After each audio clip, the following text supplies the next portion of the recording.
Ever wondered who the real power players were behind the pyramids and pharaohs? We often hear about Ramses and Tutankhamun, but ancient Egypt was also a land of incredible queens. These weren't just women who stood in the shadows of their husbands. They were rulers, goddesses on earth, and political masterminds who shaped history. From the legendary beauty Nefertiti, whose name means a beautiful woman has come, to the last and most famous queen of all, Cleopatra, their stories are packed with power, intrigue, and ambition.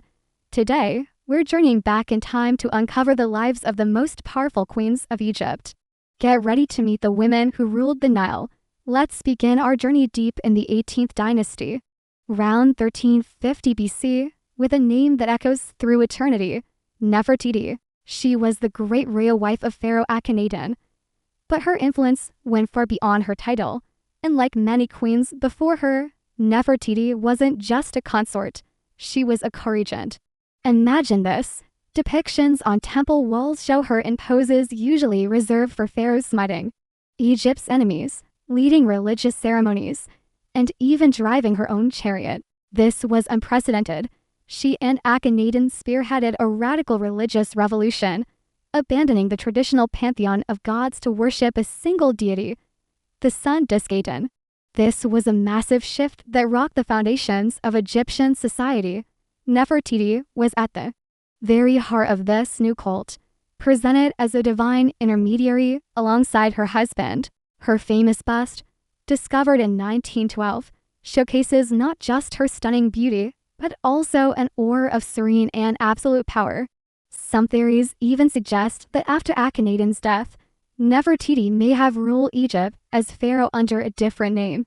While we can't be certain, her legacy as a powerful, transformative figure is undeniable. Now, let's fast forward a bit, but stay within the same powerful dynasty, to meet another remarkable queen, Hatshepsut.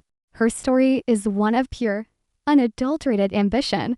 Originally the wife of her half-brother Thutmose II, she became regent for her young stepson, Thutmose III, after her husband's death. But regent wasn't enough for Hatshepsut. In a bold and brilliant move, she declared herself pharaoh to legitimize her rule in a male-dominated world. She adopted all the trappings of a king. She was depicted with a male body, wearing the traditional pharaonic kilt and even a full spear. This wasn't about denying her gender. It was a clever political strategy to conform to the established iconography of power and rule. She did for over 2 decades. Her reign was one of peace, prosperity, and architectural marvels. She commissioned hundreds of construction projects, the most famous being her magnificent mortuary temple at Deir el-Bahri, a masterpiece of ancient architecture that still stands today. She also re-established trade routes that had been disrupted, bringing immense wealth, exotic goods like incense and myrrh, back to Egypt. Hatshepsut proved that a woman could rule as effectively as any man, leaving behind a legacy of stability and cultural flourishing. From the New Kingdom, we travel to the Ptolemaic period, a time when Egypt was ruled by a Greek dynasty. This era gives us our final, and perhaps most iconic, queen, Cleopatra VII. Her name alone conjures images of glamour, romance, and political cunning. But the real Cleopatra was far more than the Hollywood version. She was a brilliant and ruthless strategist, a polyglot who spoke at least 9 languages, including Egyptian, the first of her dynasty to do so. She understood that to hold onto her throne, she needed powerful allies. This led her to forge legendary relationships with 2 of Rome's most powerful men, Julius Caesar and Mark Antony. With Caesar, she had a son, Caesarion, whom she hoped would one day rule a combined Roman-Egyptian empire. After Caesar's assassination, she aligned with Mark Antony, both politically and personally. Their partnership was a formidable force in the Eastern Mediterranean. But her ambition ultimately put her on a collision course with another Roman powerhouse, Octavian. Caesar's heir, the ensuing conflict culminated in the famous Battle of Actium. Defeated and facing capture by Octavian, Cleopatra chose to end her own life. Famously, as legend has it, by the bite of an asp. Her death marked the end of the Ptolemaic dynasty and the end of an independent Egypt, which then became a province of the Roman Empire. Cleopatra was the last pharaoh, a queen who fought with intelligence and audacity to preserve her kingdom's independence in a rapidly changing world. So, what can we learn from these three extraordinary women? Nefertiti, the religious revolutionary who shared divine power with her king, Hatshepsut, the ambitious regent who became a pharaoh in her own right, ushering in an era of peace and prosperity, and Cleopatra, the brilliant political operator who used her intellect and charm to navigate the treacherous waters of international politics. Their stories shatter the simplistic image of queens as mere royal wives. They were commanders, builders, diplomats, and high priestesses.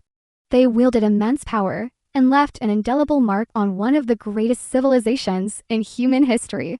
They demonstrate that leadership and influence have never been confined to one gender. In the grand tapestry of ancient Egypt, the threads woven by these powerful queens are among the most vibrant and enduring. Their legacies challenge us to look beyond the great kings and see the full, complex picture of who truly held power along the Nile. The stories of Nefertiti, Hatshepsut, and Cleopatra are just a glimpse into the world of Egypt's powerful women. There were others, like Queen Nefertiti, the influential wife of Amenhotep III, and the powerful Sebenefru, who ruled as a full female pharaoh centuries before Hatshepsut. Each of them navigated the complexities of court life, religion, and politics to carve out their own spheres of influence. Their lives remind us that history is filled with powerful female leaders whose stories deserve to be told and remembered. They weren't exceptions to the rule, they were an integral part of what made ancient Egypt so dynamic and enduring. Their intelligence, ambition, and resilience continue to inspire us thousands of years later. Thank you so much for joining us on this journey back to ancient Egypt. I hope you enjoyed uncovering the real stories of these incredible queens.